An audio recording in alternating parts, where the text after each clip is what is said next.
Hi, David DeAndrade, colonoscopy, Andrade Natural Health.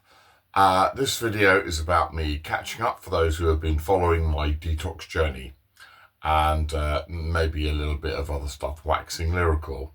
So it's a bit waffly, I'm sorry about that. What have I been up to? Where have I been? Hardcore detox, folks. It's not going to be on the internet, not really.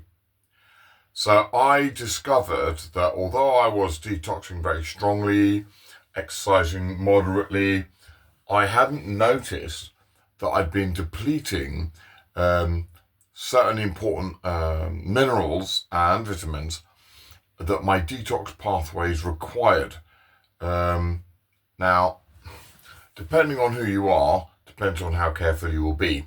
In my case, these are major detox pathways leading to really bad fatigue, not making sense of everything, and really setting me back in terms of energy. But I have continued to work pretty much full time.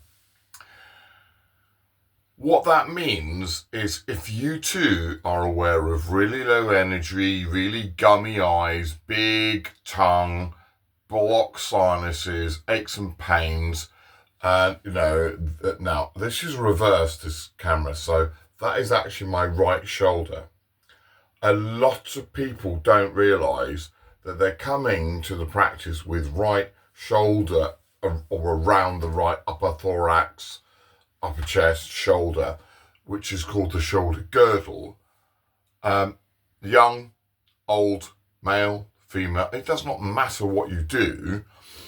The implication as to one of the extra modes, not just the I reached into my cupboard and I've strained it, because that doesn't fly. It's not tenable. It's not credible as to that is going to suddenly, out of the blue, give you a shoulder from hell that won't get better. If, however, you consider that your shoulder has many communications and metabolic links to it, and I promise you it does, then your detox and your immune response suddenly becomes relevant, so that when you lay down or you cannot resolve your shoulder in the normal way, it's because you're getting what I consider a myositis. I'm not the only one. I worked on someone recently, and Dr. Myhill, also a well-informed lady, let me say, regarded it as a myositis. I agree. Normal muscle pain, let's just say pain in the muscles 10 years ago was just a muscle pain. Now we're getting something else going on in those muscles, and I believe clinically the best term is called myositis. Now, there's moles, fungus, even parasites that can be involved in that. Parasite is a bit of a bugbear, since GPs seem to believe there's some sort of energy field around people, and yet one of the first things you see if you go to a vet is that your pet gets dewormed. Well, what do you think happens when you stroke your pet? Do those bugs say, "Oh no, it's a human hand. I won't bite." Of course it will. So detoxing too hard, not being aware. Nearly everybody coming to my practice believes that they've got a good diet. Nearly everyone. The fact of the matter is, anyone I've tested actually has got at the very least an insufficiency on some pretty important minerals and vitamins. Everyone.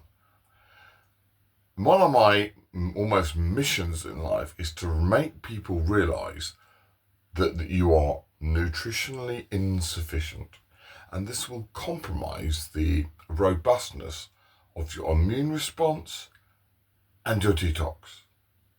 I know I've got reasons to detox, pretty big ones, but we detox every day.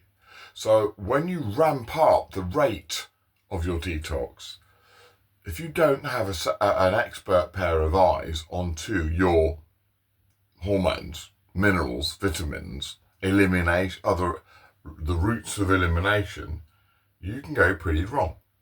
And I've had people with gummy eyes, blocked sinuses of various kinds, believing that a very simple technique like EFT, it's a great technique, but it's going to do, let's not swear, it's going to do, not a lot for your liver lymph, your gut lymph, your lung lymph, your, arguably a bit on throat. Yeah. Lymphatics is a lot more complicated than people think. So you can detox and aid your detox with rebounding, skin brushing, but a thorough analysis of where that lymph comes and goes to, where it can congest, and how you're helping it move is not conducted by many people at all. I've just worked this week on some internationally recognized practitioners, both in manual and nutritional and other stuff, and they've had reduced flow of deep lymph.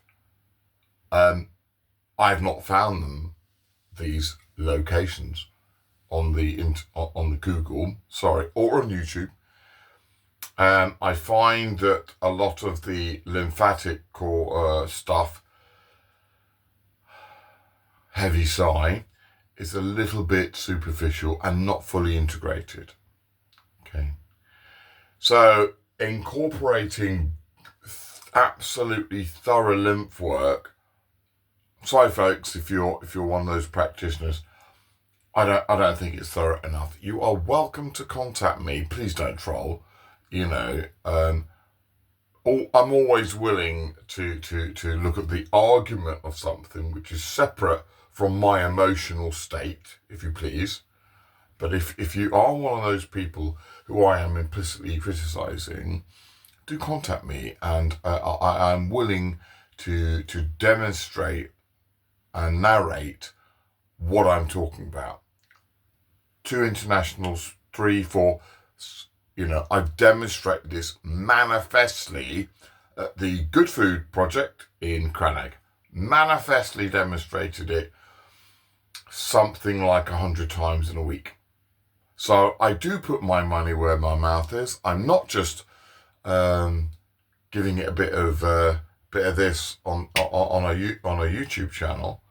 Anyone at Good Food Project will have seen just what I've done, and most, if not all, but the vast majority.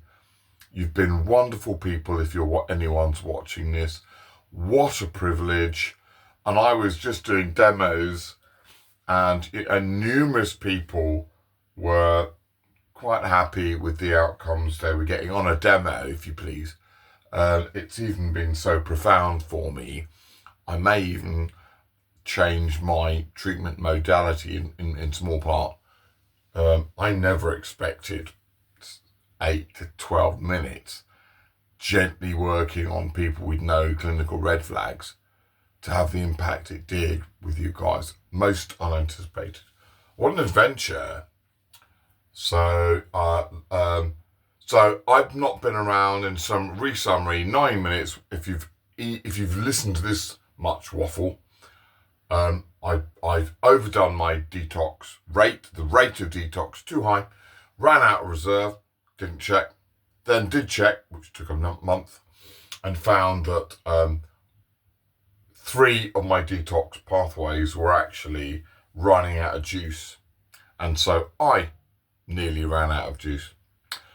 So I hope that update's not too bad, and I will see you in the next video. Thank you very much.